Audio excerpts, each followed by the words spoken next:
চরম লোডশেডিংয়ের মধ্যেই তীব্র গ্যাস সংকট, সরবরাহ নেমেছে অর্ধেকে। সিএনজি স্টেশনে গাড়ির দীর্ঘ সারি, নিরবচ্ছিন্ন বিদ্যুৎ না পেয়ে বিপর্যস্ত জনজীবন। মুক্তিযুদ্ধ বিরোধী কোনো শক্তিকে আর সুযোগ দেবে না জনগণ। দেশপ্রেমিক জিয়া পরিবারকে বিপর্যস্ত করে ফ্যাসিস্ট হাসিনা, কোকর জন্মবার্ষিকীতে রিজভী। পরিবেশের উন্নয়নে সরকারের 180 দিনের পরিকল্পনার শতভাগ বাস্তবায়ন। 1200 কিলোমিটার খাল খনন, 3.5 কোটি চারা রোপণ, প্রযুক্তিভিত্তিক সমাধানের জোর।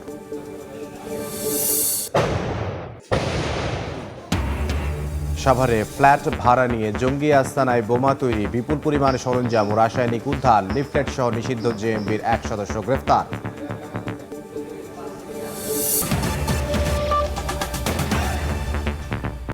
সময় সংবাদের সঙ্গে আছি আমি ইমদাদুল হক। চরম লোডশেডিংয়ের মধ্যেই তীব্র গ্যাস সংকট। বিভিন্ন সিএনজি স্টেশনে যানবাহনের দীর্ঘ লাইন, নিরবচ্ছিন্ন বিদ্যুৎ না পেয়ে বিপর্যস্ত জনজীবন। এ বিষয়ে আমরা বিস্তারিত জানবো। এই মুহূর্তে রাজধানীর মগবাজারে আছেন সহকর্মী নাইম হাসান, চট্টগ্রামে আছেন পার্থপ্রতিম বিশ্বাস এবং নওগাঁয় আছেন সহকর্মী এমআর রকি। প্রথমেই যাচ্ছি পার্থর কাছে। পার্থ, চট্টগ্রামে আবারও তীব্র গ্যাস সংকট দেখা দিয়েছে। সেই কারণেই আমরা দেখছি গত 2 দিন ধরে যারা সাধারণ মানুষ রয়েছে কিংবা সিএনজি গাড়ি চালক রয়েছে তাদেরকে কিন্তু চরম ভোগান্তিতে পড়তে হচ্ছে, বেকায়দায় পড়তে হচ্ছে। আমাদের ক্যামেরায় আপনারা দেখতে পাচ্ছেন যতদূর চোখ যাচ্ছে শুধু গাড়ির সারি আর সারি, এবং সবাই কিন্তু দাঁড়িয়ে আছেন গ্যাস নেওয়ার জন্য। বোর্ড থেকে শুরু করে কিন্তু এখনো পর্যন্ত এই সিএনজি স্টেশনের সামনে কিন্তু গাড়ি নিয়ে দাঁড়িয়ে আছে শুধুমাত্র গ্যাস নেওয়ার জন্য। তবে আমরা নগরীর বিভিন্ন সিএনজি পাম্পগুলোতে ঘুরেছি, স্টেশনে ঘুরেছি, সেখানে অনেক স্টেশন কিন্তু বন্ধ। নগরীর যে কদমতলী এলাকা রয়েছে এলাকার সিএনজি স্টেশনটি একটি মাত্র স্টেশন আমরা দেখছি চালু রয়েছে এবং এখান থেকে গ্যাস দেওয়া হচ্ছে। তবে তারা বলেছেন গ্যাসের চাপ খুবই কম রয়েছে, যতটুকু চাপ আছে তার মধ্যেই যারা গাড়ি চালক রয়েছেন তাদেরকে কিন্তু দেওয়ার চেষ্টা করা হচ্ছে। সে অন্যদিকে আমরা যদি বাসাবাড়ির কথা বলি, নগরীর বিভিন্ন এলাকায় বিশেষ করে জামালখান, পাঁচলাই, শ্যামশাল লাইন থেকে শুরু করে চাঁদগাঁও, নগরীর বিভিন্ন জায়গায় কিন্তু বাসাবাড়িতে সকাল থেকে গ্যাস নেই বললেই চলে। এবং গত 2 দিন ধরে এই ধরনের অচলাবস্থার সৃষ্টি হয়েছে এবং সাধারণ মানুষ যারা রয়েছে তাদেরকে অনেক ক্ষেত্রে হোটেলের উপর নির্ভর করতে হচ্ছে, হোটেল থেকে কিনে খেতে হচ্ছে, নাহলে ইলেকট্রিক চুলা ব্যবহার করতে হচ্ছে। তো সেক্ষেত্রে বলা যায় সাধারণ মানুষ কিন্তু চরম ভোগান্তিতে রয়েছে এবং সবার একটি দাবি, আসলে গ্যাসের সংকট যাতে দ্রুত সমাধান হয়, এই দাবিটুকু তারা জানিয়েছেন। তো এই ছিল আমার কাছে এখনো পর্যন্ত নগরী কদমতলী এলাকা থেকে এখানকার সর্বশেষ খবর। আমরা যাচ্ছি নওগাঁয়, সেখানে আছেন আমাদের আরেক সহকর্মী এমআর রকি। দিন এবং রাতে গড়ে অন্তত 8 থেকে 9 ঘন্টা এই লোডশেডিং চলছে এই অঞ্চলে। এই অঞ্চলের প্রধান যে কারবার তা হলো ধান চালকে ক্রাশিং করা। মিলগুলোতে স্বাভাবিকভাবে এরকম হঠাৎ একটি তীব্র লোডশেডিংয়ের বড় প্রভাব পড়েছে। আমরা দেখছিলাম বেশিরভাগ মিল কলকারখানাগুলো এই মুহূর্তে কিন্তু তারা চালাতে পারছে না এবং মিল কলকারখানায় এই উৎপাদন ব্যাহত হওয়ার কারণে একদিকে যেমন অনেকের আমরা দেখছিলাম তাদের অর্থনৈতিক সংকট তৈরি হচ্ছে, সেই সাথে আলু যে কোল্ড স্টোরেজ রয়েছে সেখানেও কিন্তু বিপুল পরিমাণে আলুর এই হঠাৎ তীব্র লোডশেডিংয়ের প্রভাবে কিন্তু সেখানে আলু পচে যাওয়ার একটি কথা আমরা জানতে পারছি। তীব্র লোডশেডিংয়ের অন্যান্য যেসব খাত রয়েছে সব খাতেই কিন্তু নেতিবাচক প্রভাব আমরা দেখছি। সেই সাথে তীব্র লোডশেডিং, অন্যদিকে ব্যবসা গরম, একেবারে জনজীবন অনেকটাই অতিষ্ঠ হয়ে উঠেছে এবং স্থানীয় এখানকার পল্লী বিদ্যুৎ এবং নেস্কো থেকে যে বিদ্যুতের চাহিদা রয়েছে 290 মেগাওয়াটের উপরে, তার বিপরীতে এই মুহূর্তে সরবরাহ হচ্ছে 95 থেকে 100 মেগাওয়াট। এই যে বিপুল ঘাটতি, এই ঘাটতির কারণেই এই লোডশেডিংটা এই অঞ্চলে পড়ছে এবং এই লোডশেডিং সহসাই কাটবে কিনা সেটি নিয়েও কিন্তু এখনও সুনির্দিষ্ট কোনো ব্যাখ্যা দিতে পারছে না পল্লী বিদ্যুৎ বা নেস্কোর পক্ষ থেকে। তবে স্বাভাবিকভাবে জনজীবন যেমন ব্যাহত হচ্ছে, উৎপাদন মারাত্মক প্রভাব পড়েছে এবং শিল্প কলকারখানা কৃষিভিত্তিক এই জনপদের যে প্রধান কারবারগুলো হয়ে থাকে সেটির উপরে নেতিবাচক প্রভাব কিন্তু বড় ধরনের পড়েছে। এবং এই অঞ্চলের প্রধান কারবারের সাথে আমরা দেখছিলাম এখানকার যারা ব্যবসা বাণিজ্য করেন তারাও বলছেন যে নতুন এসেছে ব্যবসা বাণিজ্য, সব মিলিয়ে সহসায় এই লোডশেডিং না কাটলে আরও নেতিবাচক প্রভাব পড়ার কথাই বলছেন ভুক্তভোগীরা। এই ছিল সার্বিক নওগাঁর লোডশেডিংয়ের খবর আমার কাছে। গ্যাস ও বিদ্যুতের সংকট নিয়ে আমাদেরকে জানাচ্ছিলেন আমাদের সহকর্মীরা নওগাঁ থেকে এবার রকি, এবং এর আগে চট্টগ্রাম থেকে যোগ দিয়েছিলেন পার্থপ্রতিম বিশ্বাস। মুক্তিযুদ্ধ বিরোধী কোনো শক্তিকে জনগণ আর সুযোগ দেবে না বলে হুঁশিয়ার দিয়েছেন বিএনপির সিনিয়র যুগ্ম মহাসচিব রুহুল কবির রিজভী। সকালে বনানীতে প্রয়াত ক্রীড়া সংগঠক ও শহীদ রাষ্ট্রপতি জিয়াউর রহমানের কনিষ্ঠ পুত্র আরাফাত রহমান কোকোর ৫৭তম জন্মবার্ষিকী উপলক্ষে তার কবরে শ্রদ্ধা নিবেদন করে এই হুঁশিয়ারি দেন তিনি। বলেন, ফ্যাসিবাদের চূড়ান্ত বহিঃপ্রকাশে মারা যান আরাফাত রহমান কোকো। জিয়া পরিবারকে বিপর্যস্ত করতে সবকিছু করেন মৃত্যুদণ্ডপ্রাপ্ত পলাতক আসামি শেখ হাসিনা। মুক্তিযোদ্ধা পরিবার বলেই জিয়াউর রহমানের উত্তরসূরিদের পরিকল্পিতভাবে ধ্বংস করার চেষ্টা করে ফ্যাসিবাদী সরকার। রিজভী আরও বলেন, দুঃশাসনের জন্য জনগণের ধাওয়া খেয়ে পালিয়ে যান শেখ হাসিনা। জিয়াউর রহমান স্বাধীনতার ঘোষক, জিয়াউর রহমান এদেশের বরেণ্য মুক্তিযোদ্ধা। মুক্তিযুদ্ধের এই পরিবারকে ধ্বংস করার জন্য শেখ হাসিনা এমন কোনো কাজ করেননি, কারণ মুক্তিযুদ্ধে তার পরিবারের অবদান নাই, না তার পিতার, তার না নিজে। তারা পাকিস্তানি শাসক গোষ্ঠীর আশ্রয়ে প্রশ্রয়ে ঢাকায় অবস্থান করেছে। এই কারণেই প্রতিহিংসা। কেন জিয়াউর রহমান স্বাধীনতার ঘোষণা করলো? বাংলাদেশ ভারত সম্পর্ক নিয়ে নরেন্দ্র মোদীর সঙ্গে আলাপ করতে দিল্লিতে গেছেন ঢাকায় নিযুক্ত দেশটির হাই কমিশনার। ইতিবাচক ফলাফলের আশাবাদ জানিয়েছেন তথ্য ও সম্প্রচার মন্ত্রী জহিরুদ্দিন স্বপন।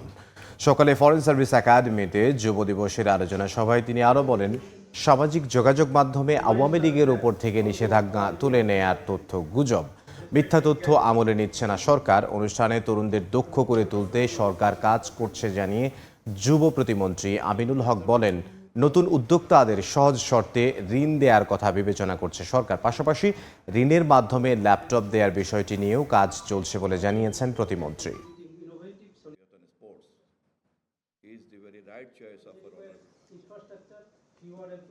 বিভিন্ন সোশ্যাল মিডিয়ায় দেখা যাচ্ছে যে আওয়ামী লীগের উপরে নাকি নিষেধাজ্ঞা তুলে নেওয়ার একটা গুজব ছড়িয়ে পড়েছে। এই ধরনের কোনো গুজব এখন পর্যন্ত সরকারের কানে আসেনি। ভারতের রাষ্ট্রদূত নিজেই আমাদের মাননীয় প্রধানমন্ত্রীর সঙ্গে কথা বলে বেরিয়ে বলেছেন, দুই দেশের এমন কোনো সমস্যা নাই যা সমাধান করা যাবে না। আমরা অধীর আগ্রহে অপেক্ষা করছি ইতিবাচক ফলাফলের জন্য।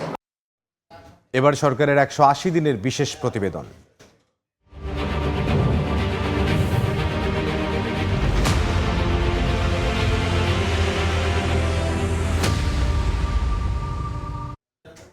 নদীমাতৃক বাংলাদেশে অবহেলায় হারিয়েছিল দেশ জুড়ে ছড়িয়ে থাকা অসংখ্য খাল বিল। দিনের পর দিন গাছ কাটার নেতিবাচক প্রভাবে প্রকৃতি হয়ে উঠেছিল ধূসর আর বিষাক্ত। পরিবেশের সামগ্রিক উন্নয়নে বিএনপি সরকারের নির্বাচনী প্রতিশ্রুতি বাস্তবায়নের অংশ হিসেবে দায়িত্ব পাওয়ার প্রথম ১৮০ দিনের পরিকল্পনা শতভাগ বাস্তবায়ন হয়েছে। এমন তথ্য তুলে ধরে সংশ্লিষ্ট মন্ত্রণালয়গুলো জানিয়েছে, সরকারের অবশিষ্ট সময়ে ইশতেহার পূরণে নেওয়া হচ্ছে সময় উপযোগী উদ্যোগ। প্রশংসিত উদ্যোগ ধরে রাখতে বিজ্ঞান ও প্রযুক্তি ভিত্তিক সমাধানের নজর দিতে সরকারকে পরামর্শ দিয়েছেন পরিবেশ বিজ্ঞানীরা। মুরসালিন হক জুনায়েদের রিপোর্টে বিস্তারিত। বৈশ্বিক জলবায়ু পরিবর্তনে ক্ষতিগ্রস্ত হওয়ার পাশাপাশি দেশের ভেতরে নদী, খাল, বিল শুকিয়ে যাওয়া আর সবুজ হারিয়ে যাওয়া সব মিলে পরিবেশগত সমস্যা সমাধানে ত্রয়োদশ সংসদ নির্বাচনের ইশতেহারে ৫ বছরে সারা দেশে ২০,০০০ কিলোমিটার খাল খনন বা পুনঃখনন এবং ২৫ কোটি বৃক্ষরোপণের কথা জানায় বিএনপি। রাষ্ট্র পরিচালনার দায়িত্ব পাওয়ার পর শুরু হয় প্রতিশ্রুতি বাস্তবায়ন, নেওয়া হয় ১৮০ দিনের পরিকল্পনা। এই সময়ে ১,২০০ কিলোমিটার খাল খনন এবং ৩.৫ কোটি গাছের চারা রোপণে যে উদ্যোগ নেওয়া হয়েছিল নির্ধারিত সময়ে তা সম্পন্ন হয়েছে বলে জানিয়েছেন সংশ্লিষ্ট মন্ত্রীরা। আগামী ১৫-২০ দিনের ভিতরে আমরা ৩.৫ কোটি বৃক্ষরোপণ শেষ করা, ১.৫ কোটি থাকবে জানুয়ারি-ফেব্রুয়ারিতে। আমাদের যে কমিটমেন্ট ছিল আমরা সেগুলা ম্যাক্সিমামটাই ফুলফিল করেছি। ১২০০ কিলোমিটার খাল খনন কর্মসূচি ইতিমধ্যে সমাপ্ত করেছি।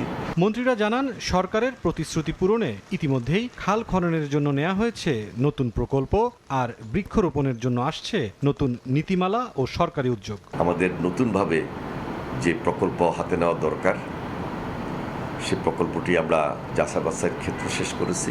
একটাকে যাবে আগামী ৫ বছরের মধ্যে এই ২০,০০০ কিলোমিটার খাল আমরা পুনঃখনন করব। এখন আমরা একটা নতুন নীতিমালা তৈরি করতেছি আগামী বছরের জন্য।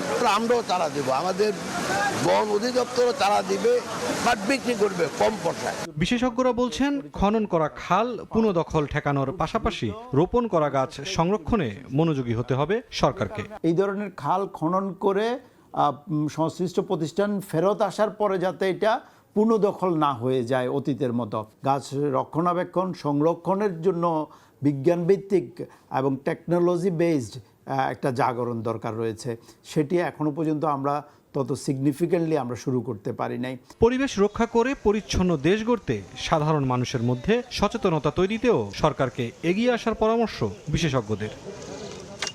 জলাশয় এবং পানি প্রবাহের দখল দূষণ প্রতিরোধের পাশাপাশি পরিবেশ রক্ষায় বনায়নের প্রয়োজনীয়তা ঠাঁই পেয়েছিল সরকারের নির্বাচনী প্রতিশ্রুতিতে। এসব ইস্যুতে সরকারের প্রথম 180 দিনের কর্মসূচি আগামী 4.5 বছরে অবশিষ্ট প্রতিশ্রুতি পূরণের কার্যক্রম কতটা বেগবান করবে সেটি দেখার অপেক্ষা। মুরসালিন হক জুনায়েদ, সময় সংবাদ, ঢাকা।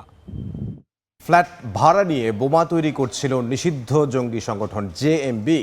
ঢাকার সাভারে অভিযান চালিয়ে বিপুল পরিমাণ বোমা তৈরির সরঞ্জাম, রাসায়নিক ও 9টি হাত বোমা উদ্ধার করেছে সিটিটিসি। পাওয়া গেছে জেএমবির লিফলেটও। এর আগে 5টি পাইপ বোমা সহ এক যুবককে গ্রেফতার করে পুলিশ। তার দেয়া তথ্যের ভিত্তিতে সাভারের বাড়িটিতে অভিযান চালানো হয়। এদিকে সাভারের সাদাপুর এলাকা থেকে পরিত্যক্ত অবস্থায় আরও 3টি বোমা উদ্ধার করেছে পুলিশ। রাতের আধারে হঠাৎ বিকট শব্দে প্রকম্পিত চারপাশ। জঙ্গি আস্তানা থেকে উদ্ধার করা 5টি বোমা নিষ্ক্রিয় করে পুলিশের বোম ডিসপোজাল ইউনিট। ঢাকার সাভারের শ্যামপুরের 3তলা বাড়ির একটি ফ্ল্যাটে জঙ্গি কার্যক্রম পরিচালনার অভিযোগে মঙ্গলবার সন্ধ্যায় বাড়িটি ঘিরে প্রায় 7 ঘণ্টা ধরে অভিযান পরিচালনা করে counter terrorism and transnational unit CTTC. অভিযানে যোগ দেয় সাভার মডেল থানা পুলিশও। হেমায়তপুর থেকে বোমা ও বিস্ফোরক জাতীয় দ্রব্যসহ আরিফ হোসেন নামে এক যুবককে গ্রেফতার করে পুলিশ। তার কাছে থাকা ব্যাগ থেকে বিশেষ কায়দায় তৈরি 5টি পাইপ বোমা উদ্ধার করা হয়। পরে আরিফের দেওয়া তথ্যে শ্যামপুরের বাড়িটিতে অভিযানে মেলে বিপুল পরিমাণ বোমা তৈরির সরঞ্জাম, রাসায়নিক ও 9টি হাত বোমা। পাওয়া যায় নিষিদ্ধ জঙ্গি সংগঠন জেএমবি লিফলেটও। একজনকে আটক করার পর তার দেওয়া তথ্যের ভিত্তিতে 5টি ককটেল সহ বিস্ফোরক জাতীয় কিছু দ্রব্য উদ্ধার করে। এরপরে সে এই বাড়ির সন্ধান দেয়। এখানে বিস্ফোরক জাতীয় দ্রব্য এবং ককটেল সদৃশ কিছু বস্তু সহ আরও অন্যান্য মালামাল, বিপুল পরিমাণ মালামাল এখানে পাওয়া যায়। বাড়ির মালিকের মেয়ে জানান, স্ত্রী সন্তান নিয়ে থাকার জন্য স্কুল শিক্ষক পরিচয়ে 1 আগস্ট থেকে বাসা ভাড়া নেয় আব্বাস আলী নামে একজন। 4 দিন যাবত ভাড়া নিছে। এখানে আমার ওয়াইফ নিয়ে আসবো, আমার বাচ্চা আছে, বাচ্চাকে স্কুলে ভর্তি করবো। বোম পাইছে, এটা অন্য জায়গা থেকে আইনে আমাদের রুমে রাখা হয়েছে, এখানে কোনো তৈরি করা হয় নাই। এর আগে 30 জুলাই আশুলিয়ায় মুদি দোকানে ফেলে যাওয়া ব্যাগ থেকে একটি বোমা নিষ্ক্রিয় করেছিল পুলিশ। সময় সংবাদ, সাভার। বরিশাল জেলা ও দায়রা জজ আদালতের প্রধান ফটকে বিস্ফোরণ হয়েছে। বেলা 11:15টার দিকে আকস্মিক বিস্ফোরণের বিকট শব্দে আদালত চত্বরে আতঙ্কের সৃষ্টি হয়, তবে এতে কেউ হতাহত হননি। ঘটনাস্থল ঘিরে রেখেছে আইনশৃঙ্খলা বাহিনী। পাশাপাশি বিস্ফোরিত বস্তুটির ধরন ও উৎস চিহ্নিত করতে কাজ করছে পুলিশ। বিএনপিপন্থী আইনজীবীদের অভিযোগ, জনমনে আতঙ্ক তৈরি করতে বিস্ফোরণ ঘটিয়েছে পলাতক ফ্যাসিস্ট চক্র।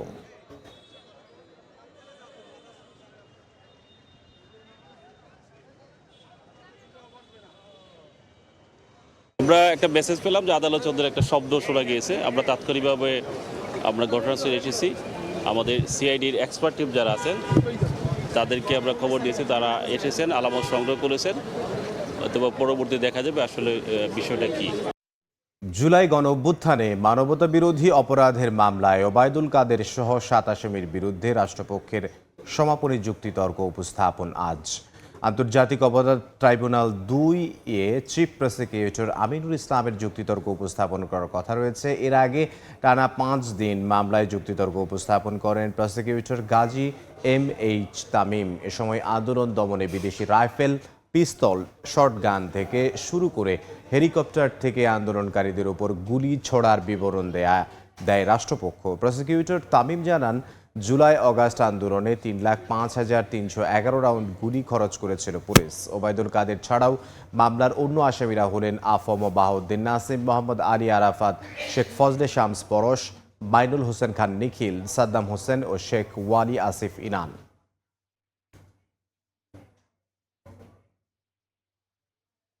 এলডিসি উত্তরণ সহজ করতে বিভিন্ন দেশের সঙ্গে মুক্ত বাণিজ্য চুক্তি নিয়ে আলোচনা চলছে বলে জানিয়েছেন বাণিজ্যমন্ত্রী খন্দকার আব্দুল মুক্তাদির। সকালে Bangladesh institute of international and strategic স্টাডিজে এক সেমিনারে কথা বলেন তিনি। জাপান দক্ষিণ কোরিয়ার সঙ্গে এ বিষয়ে আলোচনার অগ্রগতি হয়েছে উল্লেখ করে মন্ত্রী জানান, ইউরোপীয় ইউনিয়নের সঙ্গেও আগামী মাসে বৈঠকের কথা রয়েছে। এলডিসি উত্তরণের পর বিভিন্ন দেশের সঙ্গে মুক্ত বাণিজ্য চুক্তি বাংলাদেশের জন্য গুরুত্বপূর্ণ দ্বার খুলে দিতে পারে বলেও মনে করেন তিনি। বিনিয়োগের কাঙ্ক্ষিত পরিবেশ তৈরিতে সরকার কাজ করছে জানিয়ে হালাল পণ্যের রফতানি বাড়ানোয় জোর দেন মন্ত্রী। বাংলাদেশের সেই গ্রাজুয়েশন ডেভেলপিং কান্ট্রিতে সেই গ্রাজুয়েশনটা যেন স্মুথ এবং সিমলেস হয়, সেই জন্য বৈশ্বিক বাজারটার কাছে আমাদের অ্যাক্সেস দরকার, প্রবেশাধিকার দরকার। সেই প্রবেশাধিকারটা নিশ্চিত করার জন্য ইতিমধ্যে আমরা জাপানের সাথে একটা ইকোনমিক পার্টনারশিপ এগ্রিমেন্ট ইস্যু করেছি।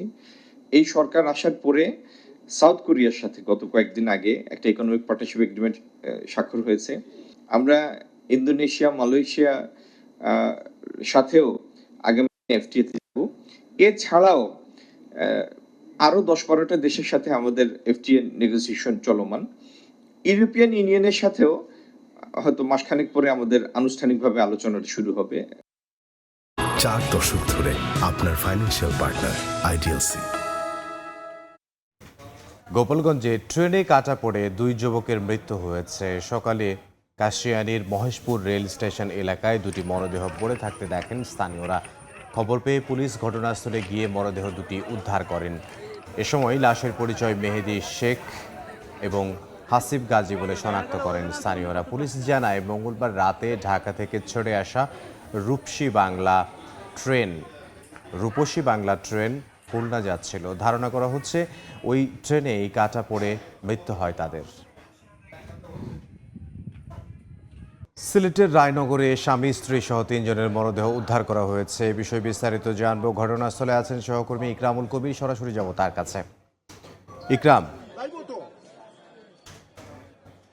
আমি এই মুহূর্তে আছি সিলেট নগরীর রায়নগর এলাকার। এই রায়নগর এলাকার আমার পিছনে যে বাসাটি দেখা যাচ্ছে মিতালি 111 নম্বর বাসায়, এই বাসায় আজকে সকালে কোনো এক সময় দুর্বৃত্তরা এই বাসার দোতলার বা এই ভবনের যে মালিক, সেই মালিকের থাকতেন দোতলার এই কক্ষে আমরা যেটা দেখাতে চাচ্ছি, সেই দোতলায় যেই মালিক এবং তার স্ত্রী এবং কাজের যে মহিলা, সেই 3 জনকে দুর্বৃত্তরা খুন করে এবং খুন করে বাসার জিনিসপত্র সহ অন্যান্য যে পুলিশ আমাদেরকে যেটা জানিয়েছেন, এসএমপি কমিশনার আমাদেরকে যেটা জানিয়েছেন যে বাসার যা থেকে সবকিছু তছনছ পাওয়া গিয়েছে এবং আলমারি সহ অন্যান্য যেই জিনিসপত্র বা জরুরি জিনিসপত্র যেখানে থাকে বা দামি যেই সমস্ত জিনিসপত্র যেখানে থাকে সেই সমস্ত লকারগুলো ভাঙ্গা পাওয়া গেছে। এবং দেখতে পাচ্ছেন যে দোতলার যেই বারান্দা, সেই বারান্দায় কোনো গ্রিল নেই এবং এই দোতলার যে দরজাটা, সেই দরজাটা ভাঙা পাওয়া গিয়েছে এবং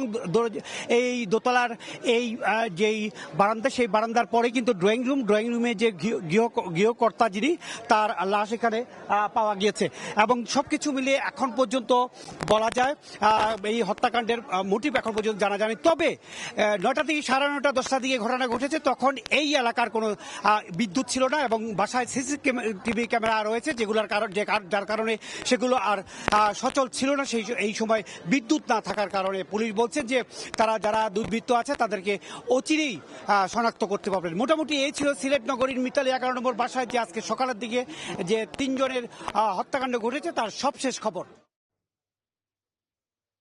সিলেট থেকে সহকর্মী ইকরামুল কবির। দেশের বাইরের খবর, হরমুজ প্রণালীর পূর্ণ নিয়ন্ত্রণ যুক্তরাষ্ট্রের কাছে আছে বলে দাবি করেছেন মার্কিন প্রেসিডেন্ট ডোনাল্ড ট্রাম্প। ইরানের হামলার শঙ্কায় তুরস্ক থেকে গোপনে উড়োজাহাজ বদলের ঘটনাও স্বীকার করেছেন তিনি। এদিকে প্রয়োজনে শত্রু ভূখণ্ডের ভেতরে অভিযান চালানোর সক্ষমতা অর্জনের নির্দেশ দিয়েছে আইআরজিসি।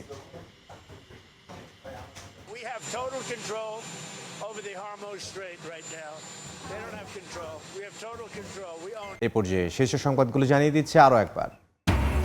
চরম লোডশেডিংয়ের মধ্যেই তীব্র গ্যাস সংকট, সরবরাহ নেমেছে অর্ধেকে। সিএনজি স্টেশনে গাড়ির দীর্ঘ সারি, নিরবচ্ছিন্ন বিদ্যুৎ না পেয়ে বিপর্যস্ত জনজীবন। মুক্তিযুদ্ধ বিরোধী কোনো শক্তিকে আর সুযোগ দেবে না জনগণ। দেশপ্রেমিক জিয়া পরিবারকে বিপর্যস্ত করে ফ্যাসিস্ট হাসিনা, কোকোর জন্মবার্ষিকীতে রিজভী।